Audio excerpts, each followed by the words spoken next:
Well, welcome everyone to this episode of the Real Life, Real People, Real Stories podcast. Today we have a great guest. She's been a nurse, community leader, volunteer, and most importantly, most people would think a mum. Welcome to the show, Deb Roberts. How are you, Deb? Good, thanks, Rob. How are you going? I'm absolutely awesome. And by the view behind you, you're living in a beautiful part of the world. I think you live about an hour and a half out of Sydney. That's about right? Oh, no, it's not an hour. Wilton's not that far. People think it's a long way from everywhere, but it's the perfect place to live apart from the beautiful Camden area. Hey, look, if you can live where you love, that's got to be a good thing. Yeah, sure is. But I know down there hasn't been there that often. Most of the houses are quite new. So I'm gathering you didn't grow up in Wilton. No, I actually grew up in, I've always lived in southwest Sydney, but I grew up in Fairfield, which was just, if you look at Fairfield now and I look back to what Fairfield was when I was growing up, and it was one of the new suburbs. Yeah. When my mum and dad built their house next to my mother, it was paddocks, and it was at Fairfield West. So it was huge growth there, and I reflect back when I'm growing up there how different it was, but then maybe how similar it was to now. Was it a multicultural area or mostly Anglo-Saxon? No, the multiculturalism extended to mostly Maltese, Italians, Greeks, and Yugoslav people. So the rest of it was generally just Anglo. So, yeah. So were you a good student? Yeah, I was a pretty good student. Not always good, but try to be a good student. So how many were in your family? Was it a big house, small household?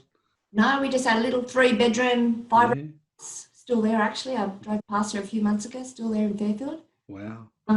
Little 60s, built in the 60s. Yeah. My sister and I, my sister's younger than me, 3 years younger, my mum and dad. When you look at the homes that we live in now, we're very lucky because the house there, we had an outside toilet and an outside laundry. Yeah. People would be horrified these days having that. Oh, I remember going to my grandfather's at Marrickville, and outside, they had an outside toilet, but they ended up building a veranda so it looked like it was part of the inside. Oh, you were lucky. I know, it was just, it only had 3 walls, so winter was quite cold. And so I know exactly where you're coming from there. So what did you do? Did you, were your parents always around? Were they, was there one at work and one at home looking after you and your sister, or? Yeah, so my dad was a radiographer, so he worked very long hours at Concord Hospital. First of all, he started off in the dental hospital in Sydney. Yep. And he moved to Concord Hospital there, so he was spending a lot of time travelling and at work. And then also, as he got older, which I think now probably wasn't that old, probably when he got into his 30s, his early 40s, he started to do some more qualifications and study. Yep. And my mum's a nurse. Wow. She looked after us until I think when we started to go to, probably, I can't remember, late primary school, early high school. She started, went back to work and started working as a nurse in high school, actually, high schools, and then moved into childcare. So that means you were destined to be a mechanic? Rob, I think you know me well enough that that's never going to happen. I don't even put petrol in the car. That's what my husband does. Oh, poor Pete. So you finished school? Did you go to uni? Did you? No. So I ended up and younger women particularly might find this really strange, but in the 70s there weren't a lot of options for women. No, there wasn't. Maybe there were, but in the western suburbs weren't presented to you as such. So women in 1979, your choices were public service, go to the bank, go in to be a teacher. Back then I think it was actually Teachers College, be a nurse, or they were the main options. So I ended up following on my mother's and my grandmother's footsteps and became a nurse. So back then, 1980 when I started, it was pre-university, so we went to school. So yeah, very different times to now in our training and just the way things ran. Would you say in some ways being a hands-on trained nurse rather than a university trained, you got a different type of education around being a nurse? Probably a different type. I think there's goods and bads of both systems. I mean, Yeah. I remember, so I started nursing, I was 17 when I started, so I didn't 18 until a few months in. I didn't realise until I started nursing how much I didn't know about the rest of the world outside of my small community. Yeah. Only at Liverpool, which wasn't far away. No. But then you get exposed to other people from different backgrounds and different suburbs and different parts of Sydney.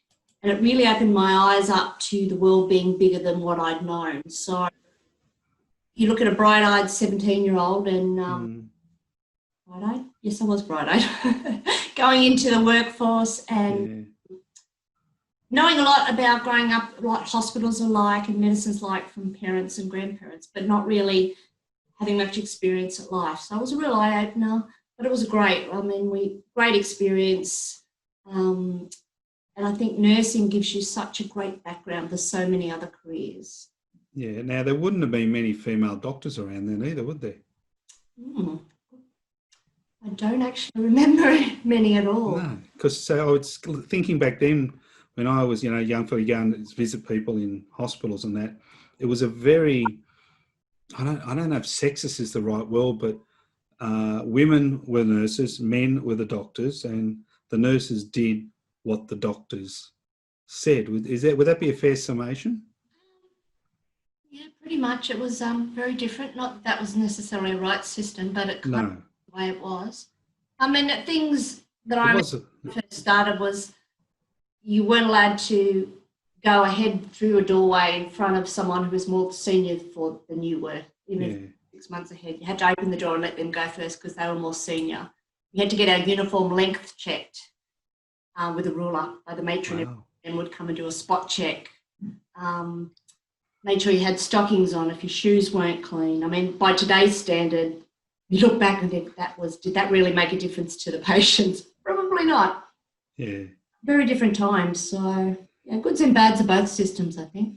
So as I know you're a nurse for quite a few years, what did you, from a personal point of view and from a leadership point of view, because you've had many leadership roles since then, what did you get from being a nurse back then? What did you learn out of those days where it's a very different world to today, but I'm sure some of the good things you still practice? I think communication skills. Yeah. You're dealing with the most vulnerable people. So you communication skills, you learn to be empathetic with people. I mean, I even look back, you learn about cooperating with people, conflict resolution, whether it be with your peers or other people in medicine or the patient's relatives. Definitely problem solver. Teaches you to be a problem solver. And also in crisis. I think in crisis, there were many times, I think back now, if I'm having a bad day or whatever, I think, well, back then when I was nursing, someone would die if I had a bad day. Yeah. Now, it kind of does put your life in perspective, especially in these kind of times. Things like that put life in perspective. And then throughout my nursing, I worked with all different kinds of clientele. And for about 4 or 5 years, I worked with refugees and migrants in a TB clinic. So that gave me even another, a different type of community to deal with different issues. So, yeah, they were great times, actually. One of the biggest, I don't know if criticism is the right word, but observation is that a lot of the younger people who come through the system don't have the resilience of the people who are 40 and above, because it was two different types of being taught, two different types of rules and regulations.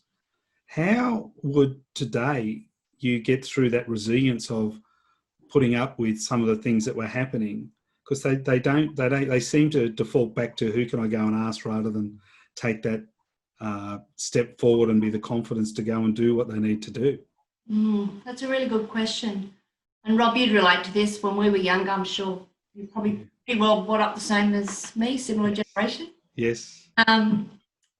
When we had our days growing up where we didn't get to sit and watch television during the day unless we were sick, and then maybe not even was at home, out the backyard, go figure out your own things, by yourself. So I think we probably learnt to problem solve, take care of our own time, be creative. I know all my creativity I learned with my sister. You know, we make things in the backyard out of sticks and houses and things like that because we weren't allowed to stay in the house during the day because you know that nobody did that. You were always out. I don't know if it was safer then than it is now. I wonder about it because once again we just go out and play with the neighbours and be back home by dinner or back home at lunch, or everybody growing up in our street was auntie this or uncle that. That's true. Yeah. Yeah, because and I think we had a sense of community, definitely where I live, where everybody looked after everybody else's kids, and everybody else pulled up everybody else's kids too. Yes. I think we were lucky to have that. I don't remember having many parks to go and play in. Did we need them? People's backyards or front yards. Did we need the parks? Pardon? Did we need the parks back then? No, well, we probably had bigger blocks of land. Yeah. Right in the street. Yes. Yeah. So as you moved on in life, did that resilience and some of those hard matrons help you when it came to look after? I know you had one of your daughters had a lot of health challenges. Yep. Did that put you in a good place to be able to deal with them, being a working mum, daughter with, you know, having to take her to hospital and balancing all the things that life was throwing up at you at the time? Yeah, I suppose so that was my daughter Rebecca. So she had type 1 diabetes and she was classified as brittle. So she had that from the age of 7 to the age of 20 when she passed away. She also had hypothyroidism, so underactive thyroid. Yep. Together were not a good mix. And unfortunately, she passed away from a heart attack, the combination of the two. So from the age of 7, it was a challenge for her, but it was a challenge being a mum and also nursing full time. Well, and one of the challenges I found personally was that people would say to me, but you're a nurse, so it's easier for you to cope with, which put a lot of pressure on me because in that situation, I was actually the mum, not the nurse, I was the mum, which was very, very challenging. But once again, I think maybe the way we were brought up, the community we were brought up in, nursing helped deal with challenges, and we just got on with it. And deal with things as best you can. Sometimes you make mistakes. Over my life, I've made many mistakes, but you've got to learn from your mistakes and hopefully don't make them again and move on from those mistakes. And with her death, as any parent can appreciate, that was the most devastating thing that's happened in my life. And people do say, and I had we donated some of her organs, her kidneys and her corneas. Yep. Enough to be able to do that, and that was always her wish. But I remember my father saying to me when I was a young adult, during a difficult time, saying to me, you just got to remember, one door shuts, another one opens. You just need to see that door. I've long past, but I try to remind myself of things like that when a tough time in my life comes, and that was one of those situations. So for me and our family, organ donation was one of those things that was, Rebecca has gone, but she can live on and help others through the death, and that was her wish. And so that gave me great comfort, but also, I don't know, it helps. I can't say it takes away from the pain of losing a child, but it helps to ease it and make it feel a bit softer over the years. Yeah, I can understand where you're coming from. But you didn't stay a nurse. I mean, today you're not. Where did you go after nursing? You ended up in sort of what we call the charity/corporate world. How did you make the jump from one to the other? It's a strange journey when you think about it, isn't it? And what was your biggest challenge when you did jump out of being the nurse into maybe what you'd call an office worker, but you really weren't? Yeah. So keeping in mind my father and my dad only ever worked in the public health system. And I remember the last job before I left nursing was working at the TB clinic. And I became a single mum with 2 daughters at the time, where I met my husband, Peter, and trying to juggle nursing and things like that. I needed a change. Then I moved to working community nursing in an asthma clinic. which is a bit better hours and Yeah. work. So that was good. But at the asthma clinic, I started to work more in the community with clinics and things, and a lot on tobacco research and working in schools. And I really love the community aspect of medicine. So I kind of went down that channel, and I did have a short stint working in childcare centre. Not a good thing when you've got a 3-year-old at home. I didn't last long. I was not very good there. It was a very stressful time for me.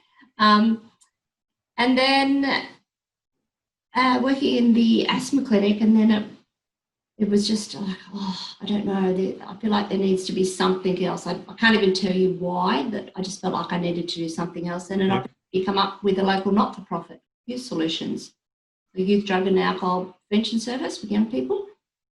And I remember saying I applied for the job, and I got the job. My father said to me, "You'll regret that decision, moving away from the health system."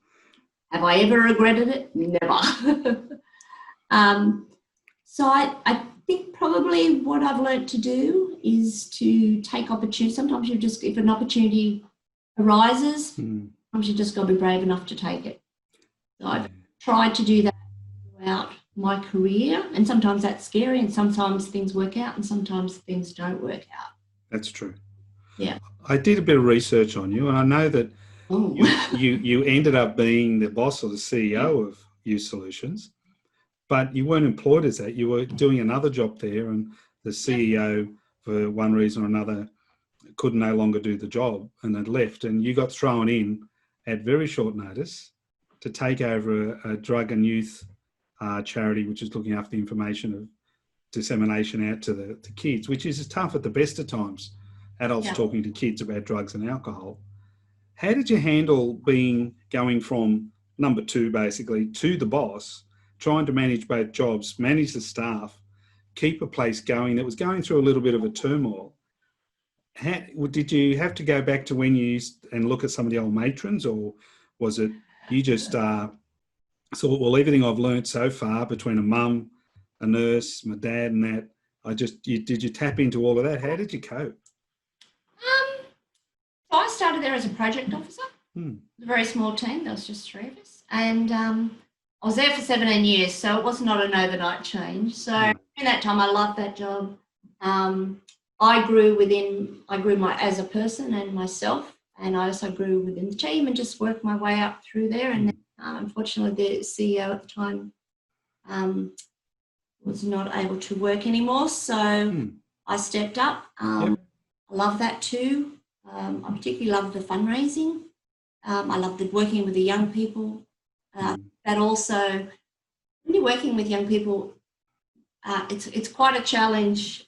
And it's, when people bag out high school teachers or any teacher for that fact, I think you got to walk a mile in their shoes because they do a great job. And it's often a challenge dealing with kids day in and day out.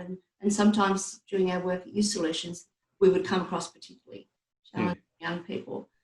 But the growth that you see in these young people and the way they grab life with both hands and become leaders themselves in the future. So, I run into some of these, I call them kids, but they're not kids now, they're in their 30s.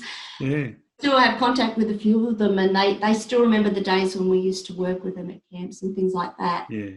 And I think the thing is, when you're in jobs like that, you often don't realise the impact you have on someone else's life by, I don't know, just taking an extra moment or two to have a chat or going out of your way a little bit above and beyond what you paid for. Yes.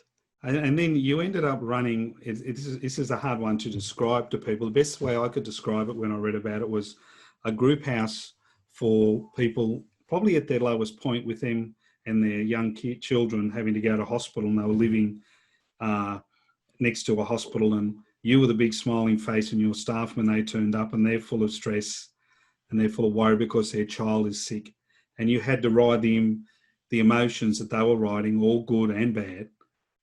And that would have been a very, very challenging role to be the CEO of that house, have the corporate and the boards on one side, and these beautiful families looking to you at their darkest times, many of them.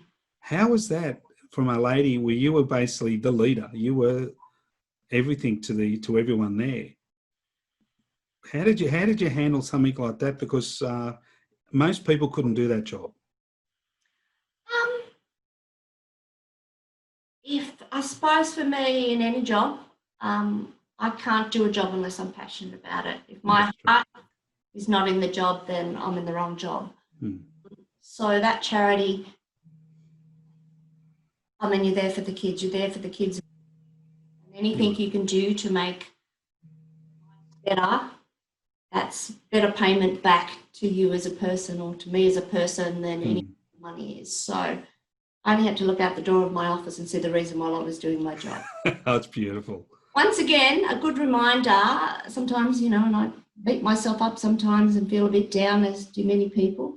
I have to remind myself my life's really not as bad as so many other people in this world. So I do a lot of reflection on my life, and whether it be professionally or personally, and, try to talk myself around if I'm thinking things are not going so great or whatever, is trying to lift my own self up.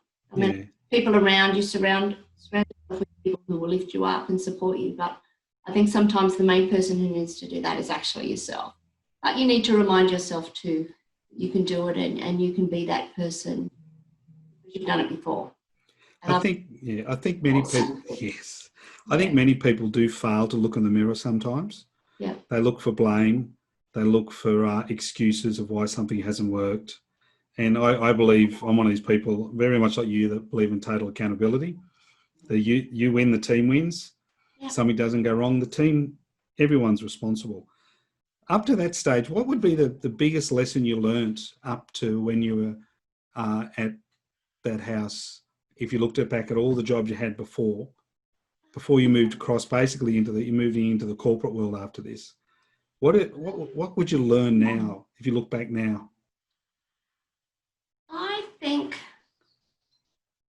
up until that point, I'd learned that I'm more resilient than I thought I could ever be. Yeah. Sometimes you have doubts in yourself. Well, I know I do have doubts, as do many people. But I'd look back and realise I've done things like this before, maybe for different issues or in different places, but I've survived other things before. I always try to surround myself with supportive mentors or friends or family members. I thought you need to build your own tribe who's going to be there for you. And sometimes it's family, sometimes it's friends, sometimes it's colleagues. I've had numbers of all different types of people throughout my whole career, and I'm really lucky that I still have contact with a lot of those people, because I think that's, when you talk about leadership, for me, there's many people in my life over the last 20, 25 years professionally that I can still call on who have gone up the ranks in their industries too, and we catch up because we can reflect back to what things were like 20, 30 years ago. We can look at how far we've all come individually. Most of these people are women, although there are a few men that are supportive of women that I catch up with who are all in much higher positions in other organisations than I am. And we've known each other for a very long time when we're all in a lot lower positions in other organisations, and we don't catch up very often, but we share experiences, we share solutions and support each other. And I know that if I needed to at any point in time, they would be there for me. And surrounding yourself with good friends. Yeah. So how important is it for people who are in leadership, manager roles, or in very busy roles to give back and to do community work, charity work? Because I know it's been a passion of your life all your life. You've done a lot of things on the quiet and not told people, but you go out and do it and get it done and then go back to work and people don't know. Yeah. How important is that for somebody in your position like you have had? I think you can't make people want to volunteer. True. I was brought up in a family where it was just a done thing. I mean, our family, my mum was on Red Cross. I did Interact at school. We did fundraising. My parents were very involved in the community in fundraising and supporting and giving back. So I grew up with it. So once again, as I got older, I didn't realise other people didn't do that. But I think for my sister and I, that we were very lucky to have been brought up in that kind of environment. Didn't know it was any different to anybody else. whether it's genetic or whether it's environmental, either way, Yeah. that's the way we both are in different ways. So I think, yeah, I don't know. Ask me something else. Okay. You're now in the Get corporate something world. else out of me. I will, don't worry. You're now in the corporate world.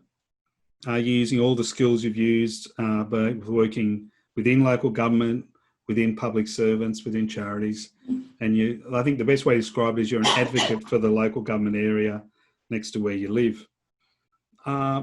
Has the treatment of women, as in respect and the amount of women in leadership roles, changed enough in the last 20 years? And is it going the right way? And what do you think are probably the biggest challenges for our women? Because everywhere I see women, achievers, they make good managers, they make good leaders. And you and I have discussed before, that's two very, very different things. Anyone can be a manager, but to be a leader is another skill.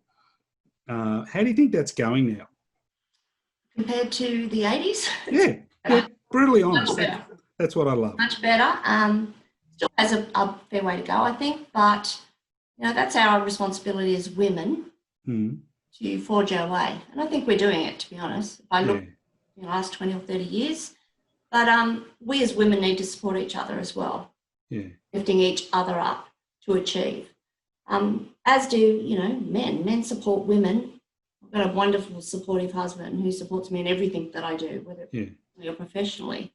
I think you need to, whether you're a man or a woman, you need to have that, once again, that tribe around you who's going to lift you up and support you to be a leader, whether it be in the community or in business or in your job, whatever. So I think there is still a long way for women to go, but we are much, much further down the road than we ever have been in my lifetime anyway. I grew up in the 60s and 70s, so believe me, we're a lot further. Do you think, and you would now in your current role, would walk into boardrooms, into corporate areas, and mainly I think a lot of it's because a lot of the women did stay back and raise their children and all that, so the proportion is still out where there's more men in senior leadership roles and those roles. Do you think now when you walk into an area, the men in those things look at you as an equal these days rather than what they did 30 years ago when they just thought, what's she doing here? Which was very, very bad because most of the time they were smarter than the men they were talking to. I think things are a lot better than they are. I think definitely most environments I'm in, I feel that I'm respected as an equal. Awesome. Mostly. A lot better than it used to be. Yeah, I don't. For me, I don't look at whether you're a male or woman. I look at your skills, your knowledge, your experience, and they're the important things. It shouldn't matter, in my opinion, whether you're male or female. I don't think you're far wrong there. I think every time I've sat down and if I do some coaching with people over management or leadership, and we go through that, some of them do have the barrier, and it's what we call a learnt behaviour. It's something that they were brought up as, and many times they don't even realise it. And it can be, and I've seen it in women too, where they've been disparaging towards men because they were brought up not so well, and they had this thing there that they're a male, they're against me, they don't like me, and all that. And in many cases, it was the opposite. If you look, people just don't like people. Well, you can't get around those people, can you? Personalities just don't mix, whether you're male or female. That happens everywhere, doesn't it? Yes. Now, a little birdie told me that you're actually not a bad photographer. Oh, I like taking photos, but only with my iPhone. Hey, some of the photos you can take on an iPhone are better than those expensive cameras. Yes. Unfortunately, my husband would think I take too many photos with my phone. No, I actually I did photography at school. Yeah. If I could have chosen a career, although it really wasn't, my father would have said it wouldn't have been a career path, but not back then. Photography, I think that's one of those things I would like to learn, Is that your escape? Time on my hands, I'd really like to learn to do beautiful photos like this.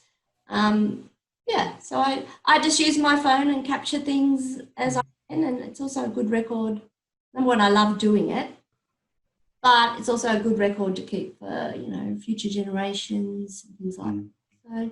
So, it is something I'd like to pursue. Would I be safe to say that's your escape from day-to-day work? That's you. That is who. That's just belongs Well, I to only you at usually that do moment. that in my personal time, not my Yeah. not my work time. So yeah, I enjoy it. I feel like I'm a creative person, so you've got to put your creativity wherever you can. I like to put it in my work, my personal time, with taking photos, things like that. Yeah. It means professional quality, but I still like doing it.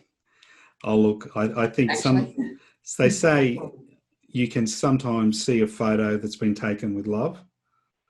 Yeah. And I believe that. I believe in you can see some photos and you know when they're professional, when they're not. Yeah. And some of the photos are just amazing. And most of the time they're just by a normal person like you and I on an iPhone or whatever we've got in the moment. And I think it's beautiful to have that. Well, it's literally capturing a moment in time that you'll remember. It is. So I've also heard you're a lover of fine food. Yes. And you do like to travel a bit. I like to take photos of, and then it goes cold. If I said you were down at what we call the Surveyor General down there on the outskirts of Barrel, and you and Pete were sitting there on a Sunday afternoon and you had 4 empty seats next to you. Yeah. Who would you invite and why would you invite them? Ooh, that's a tough one. Let me think. Okay, I think I'd have to have Oprah Winfrey because I see her as a leader that I would aspire to be like. Yep. I would have to have Jimmy Barnes, only because I love his music and I reckon he'd be a real hoot to sit with for dinner or lunch. Now, would Pete still be at the table if Jimmy was there? Oh, do I have to have Pete in? How many people could say? You don't. You can tell. Oh, Pete will be there. Pete will be there. Someone's got to take the photos. Someone's got to drive home. That's right. Jimmy Barnes, because I love his music and I just love his story. I talk about a man who's grown up with challenges, and Elvis. I always loved Elvis's music growing up. Watching his movies, I think that'd be great. So it's kind of a bit of entertainment. I'm a bit of an entertainment theme here. I loved art, particularly love art. So Leonardo da Vinci. Would like to say, and he was also an inventor, so I reckon he would be amazing. Yeah. And probably Jesus, because I think, imagine meeting a man who has had so many books, being the Bible, written about him. I would be fascinated to see what he would actually have been like and have him sitting at a table with that group of people and myself. Can you imagine the discussions? Well, you wouldn't have to pay for the wine. Pardon? You wouldn't have to pay for the wine. Oh, all the bread. See? Just have a glass of water and he changes it into wine and we'd all be happy. Oh, maybe that's why I put him at the table. I don't know. Interestingly, what I think of as two particularly really historical people. Can you imagine how great that'd be? You want to come to that party, don't you? Sugars, yeah. It's we might not have it in a pub. I think that requires fine dining. I don't know. Some of the pubs these days, their food is up to equal scratch to many of the restaurants. Very true. Very true. So you've had so far. You've got a long career ahead of you, but you've had a great career and you've had a lot of experiences. If you were walking down the main street of Fairfield now past the station, and you saw that young 20-year-old Deb walking towards you, what would you say to her? I would say, it's a really good question, I might add. I think I would say, don't be afraid to take a risk, to try something new and different, because at the end of the day, all you can do is really fail. And, you might miss a perfect opportunity that could really make a difference to your life, but sometimes it makes a difference to someone else's too. So step out of your comfort zone, which I try to do all the time, and try to have new experiences so that also the opportunities present to themselves. Because once again, if you don't think outside the box and look outside the box, then we could be missing out on so much. Yeah. Look, as they say, failure is really just feedback. Yeah. We get something every time we don't necessarily succeed. We always learn something. There's no such thing as not learning anything out of failure. So that's what life's about. It's learning. Yes, it is learning. learning. I wish my football team would learn to win more than it does lately, but we'll, let's hopefully that changes. Deb Robb, it's been an absolute pleasure having you on the show. I think you're a truly inspiration to a lot of young ladies in our community. You've certainly shown that head down and resilience, doesn't matter what they throw at you, you've continued to succeed. And I know in your current role, you're going to kick a lot of good goals as you face the expansion of southwestern Sydney and Western Sydney. So thanks again, and I'm sure I'll see you at the Surveyor General soon. Thanks so much, Rob. Bye. Bye.